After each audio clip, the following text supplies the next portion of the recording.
Let's learn how to make objects move in PowerPoint.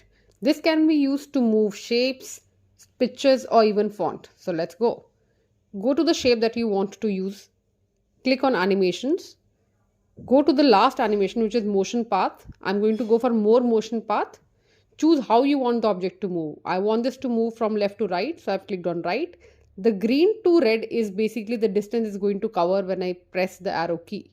Now you can always move it. If you want it to move diagonally, if you want it to go far, you just need to pull it. That's about it. And it's done. Let's take another example. If I want this car to move like a route plan, I can again go to the same animation, more motion path, and I've clicked on right. Now I can decide how far do I want this car to go. And let's go to the full screen mode.